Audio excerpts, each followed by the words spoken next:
O passado e presente está de volta e a gente está vendo aí o escudo do Clube Atlético Ferroviário, um time de futebol que deixou muita saudade em Curitiba, a gente pode dizer em todo o Paraná, para ajudar a gente a contar um pouquinho da história do que foi esse clube, dos seus jogadores, dos seus títulos. Estão aqui com a gente o radialista José Domingos, que eu digo que é a enciclopédia nossa do futebol, a enciclopédia viva, e o Rubens Melantônio, que foi nada mais, nada menos do que craque desse time.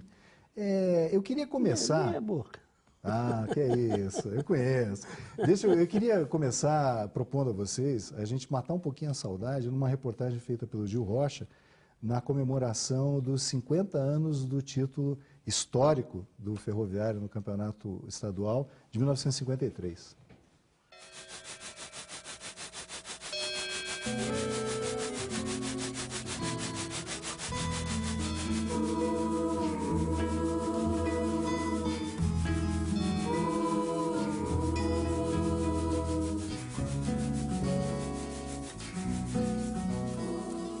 Espetáculo, é emocionante.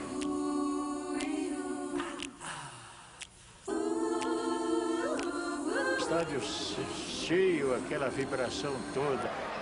Maciço público lotou as dedências do grande campo de esportes da Vila Capanema. Título histórico assim, isso representa bastante pra gente, né? Era 1953, ano em que o progresso andava pelos trilhos, ano em que o Ferroviário, time que surgiu em função das ferrovias, conquistava sua maior glória, o título de campeão do centenário.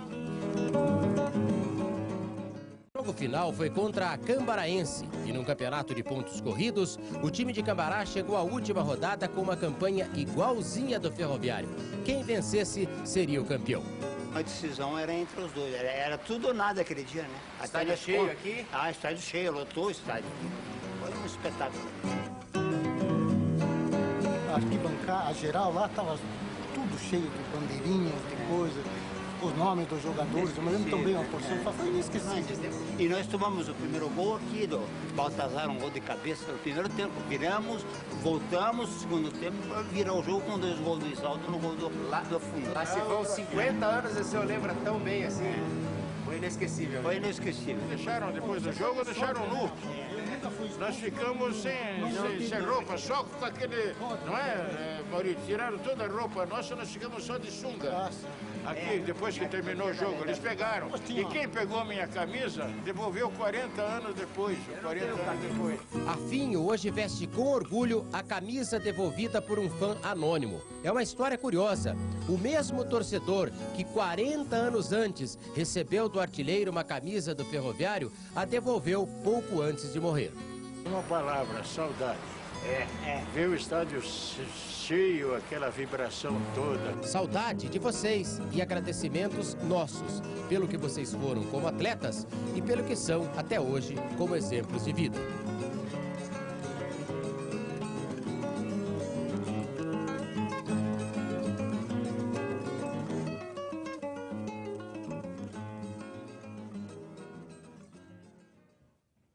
Bonito, né?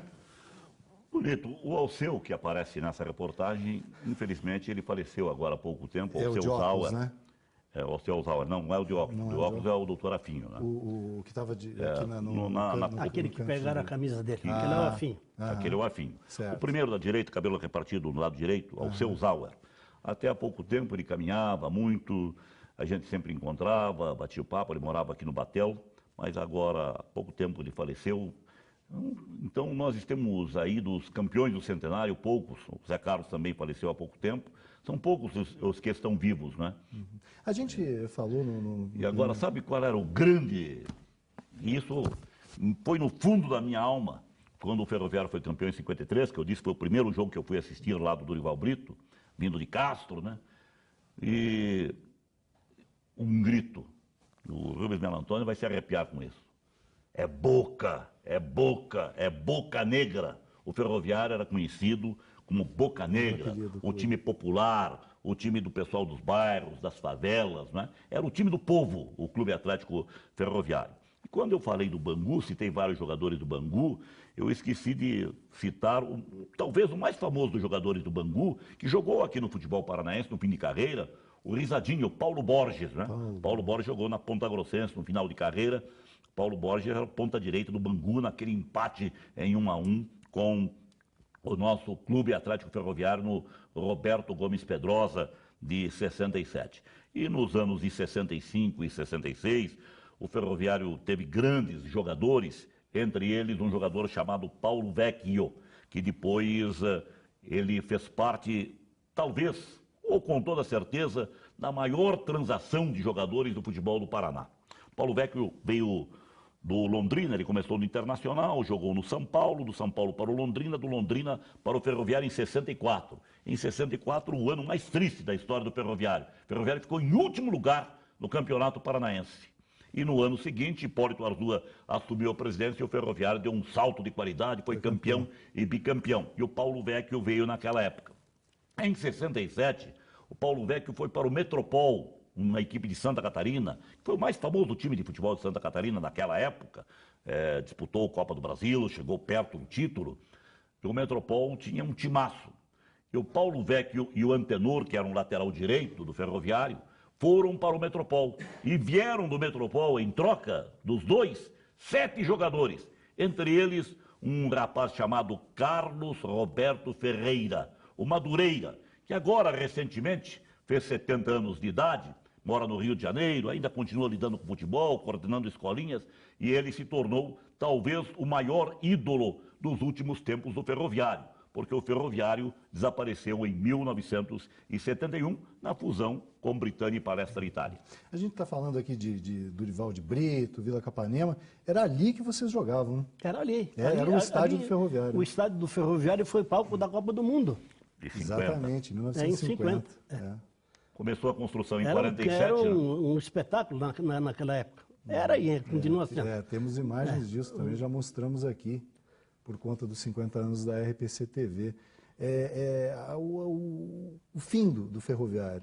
Ele marcou de que maneira o futebol paranaense? O Ferroviário desapareceu em 71. Acontece que o clube começou a passar por uma série de dificuldades e houve quem propugnasse pela fusão. Outros queriam apenas uma agregação de patrimônio, porque o Ferroviário, que era o time popular, o Ferroviário é que tinha torcida, o Britânia e o Palestra Itália, o Palestra já tinha parado de jogar futebol, o Britânia estava em fim e nunca tiveram torcida, nunca. O que seria certo? A agregação dos patrimônios e a manutenção do nome popular, Clube Atlético Ferroviário. Mas houve lá quem decidisse, e até hoje esta decisão é contestada, mas aconteceu, e surgiu em 71 o Colorado. O Colorado. Já o nome não agradou e o Colorado batalhou e conseguiu um título, o Colorado. E ainda o título foi dividido com o Cascavel, né? A famosa decisão salamônica do presidente Mota Ribeiro da Federação Paraense de Futebol. O Ferroviário desapareceu assim, mas eu tenho certeza que se fosse mantido o nome Ferroviário, naquela época, o Ferroviário tinha uma arrecadação garantida. Qual era essa arrecadação? Era o desconto em folha de pagamento dos funcionários da rede de um prolabore para o clube. E isto deixou de ser Ferroviário, o pessoal do Ferroviário, né, se mobilizou e disse, não, corta isso aí, não tem mais. E daí veio o Colorado, infelizmente o Colorado não correspondeu à expectativa, não manteve a mesma torcida, e na sequência houve a fusão Colorado e Pinheiro, surgindo o hoje Paraná Clube. Rubens, qual é a maior lembrança, a lembrança mais bonita que você tem do período em que você jogou nesse clube? Eu tenho diversas lembranças. A primeira lembrança que eu tenho foi o primeiro campeonato, quando eu vim para cá e fui campeão de Espirã. E fui artilheiro do campeonato. Depois veio Foi 51, quando eu vim para cá. Aí em 53, fazendo parte daquela equipe que foi campeã, né? E depois, mais para frente, e eu me orgulho muito disso ainda, que quem formou o primeiro infanto juvenil no Paraná foi eu. Poxa, montando com o Arzua. Fiz uma proposta ao Arzua, o Arzua gostou, mandou fazer um jogo amistoso, e dali mostrou que o time era bom, e o trabalho... Pelo Ferroviário. Pelo Ferroviário ainda, né? E depois passou para Colorado e veio embora até agora. É um detalhe importante do Rubens, é bom citar, que o Rubens até hoje é conselheiro do Paraná, ele veio desde o Ferroviário. Ele foi o homem que revolucionou o hoje chamado futebol de base, porque naquele tempo era o juvenil, só tinha o juvenil, era o juvenil. Hoje tem os juniores, tem infanto juvenil, tem várias categorias. Só não tem uma categoria que era necessária, que era o aspirante. É, o aspirante que acabaram, né? Acabaram com o aspirante. Mas o Belo Antônio, ele faz parte também deste lado importante do Ferroviário, ele, o seu Alberto Barolim, o Lara, não é? Para encerrar, qual é o maior legado que você acha que o Ferroviário deixou para o futebol do Paraná? Deixou um legado de uma história bonita, feita por homens dedicados, por grandes esportistas e pela passagem de jogadores extraordinários. E eu não poderia deixar de citar aqui os grandes campeões dos últimos títulos do Ferroviário, 65, 66, os goleiros Paulista e Luiz Fernando, Antenor, Fernando Knaip, Celso Marques, o doutor Martins, que hoje é médico lá em Registro São Paulo, Bídio, Paulo Vecchio, Humberto, o Mário Madureira, o Fernando Augusto, português, que até hoje aí está, trabalhando lá no Paraná Clube, Paulo Vecchio já citei, não é? Grandes jogadores que passaram pelo Ferroviário, que deram alegria dos títulos de 65 e 66, que são as recordações mais recentes da história deste clube de marca, que foi o Clube Atlético Ferroviário, o Boca, o nosso Boca Negra. E para a gente não esquecer o nome do principal, João Lima, nosso técnico. Técnico campeão do centenário, o senhor Armando Prince era o presidente, né? Era o presidente. E grandes nomes, como o Hipólito Arzua, não pode nunca ser esquecido, que revolucionou, seu Atílio Ramon, a família toda ligada ao Ferroviário. Acho que é uma forma da gente prestar uma homenagem a eles também. Não tenha dúvida Zé disso. Domingos, muito obrigado por mais essa sua participação aqui, sempre surpreendendo a gente com essa sua memória fantástica e maravilhosa. Você mantém vivo, hein, com esse seu trabalho e essa sua dedicação, uma parte muito importante do esporte, do futebol e do esporte em geral no Paraná. Rubens Belo Antônio, que satisfação tê-lo aqui, viu? Muito obrigado. Muito obrigado por todas essas glórias que você deu ao futebol do Paraná. Muito obrigado. Você continue com a gente, com saúde, para poder continuar contando essa história. Valeu, muito obrigado. Para você que nos acompanhou aqui no Passado e Presente, um abraço. Na semana que vem a gente volta. Até lá. Tchau.